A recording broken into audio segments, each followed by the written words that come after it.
understanding, may want to realize full enlightenment.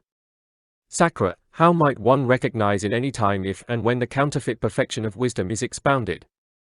The Lord, in any time here be monks and nuns whose bodies are undeveloped, whose moral conduct, thought and wisdom are undeveloped, who are stupid, dumb like sheep, without wisdom. As these announce to expound perfection of wisdom, these actually expound its counterfeit.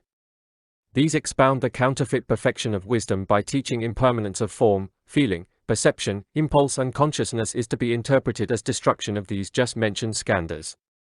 To strive for such insight, according to them, is coursing in perfection of wisdom. But on the contrary, do not view impermanence of these skandhas as destruction of such. For to view things in such a way means to course in the counterfeit perfection of wisdom. For this reason, Kausika, does one with understanding expound effortlessly and correctly the meaning of truth and imperfection of wisdom. By so expounding this, one realizes different and limitless merit. 3. The perfection of wisdom unlimited and different than any other spiritual gift. And any such merit is quite different than if one even thought of oneself as, or even attempted to accept responsibility for, any ability whatsoever to establish any beings in, say, any number of world systems, even in the fruit of a stream winner. And such holds good also for the fruit of any once returner, of any never returner, and of any arhat. Any bodhisattva of true and right intention merely recognizes this goal, indicates such, and puts before themselves this path for the beneficence of any and all limitless beings. For it is perfection of wisdom which brings about any fruit of any once returner, of any never returner, and of any arhat. And any bodhisattva increases one's endurance by reflecting this way, for, as by training oneself in perfection of wisdom, one comes to obtain dharmas which sooner or later constitute a Buddha, and one comes ever nearer to revealing for the benefit of any and all beings, full enlightenment.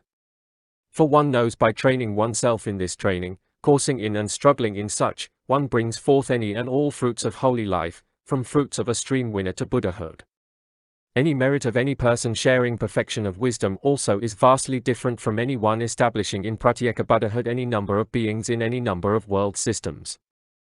Moreover, Kausika, as someone reveals any such thing as is for full enlightenment to the hearts of as many beings as are in Jambudvipa, and someone else not only indicated how it is possible for these to reveal their very hearts to full enlightenment, but also in addition gives these a copy of this perfection of wisdom, or, as one such as this presents a copy of this perfection of wisdom to an irreversible bodhisattva, in consideration of any possibility that this bodhisattva may allow oneself to be trained in such, make endeavors about and develop such, and as a result of any growth, increase or abundance of the perfection of wisdom, fulfill the Buddha dharmas. Now, compared with the former person, one begets a vastly different type of merit, for certainly once one is awakened to full enlightenment, one cannot help but to indicate the end to the sufferings of countless beings.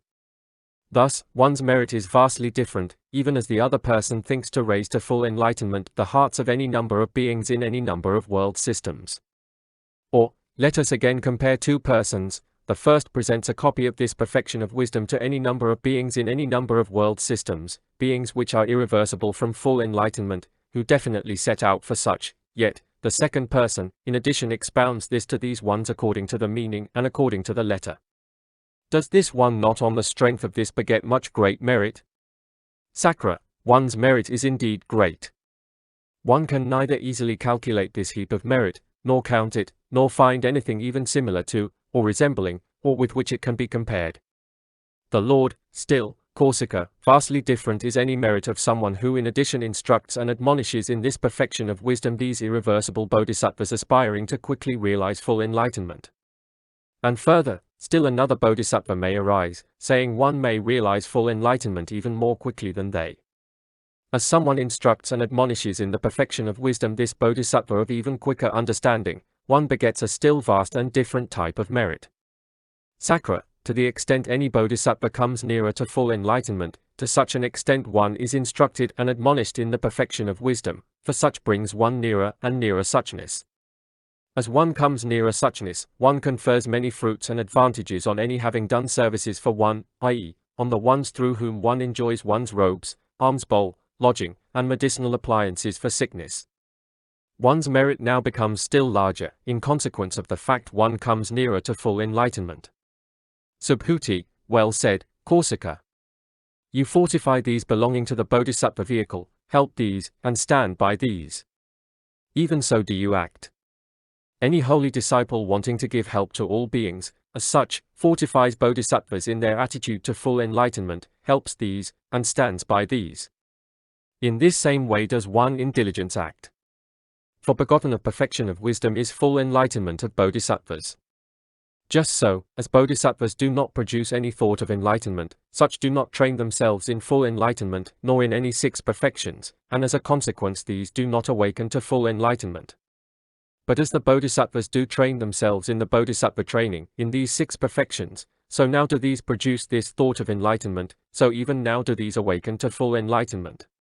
End chapter 5.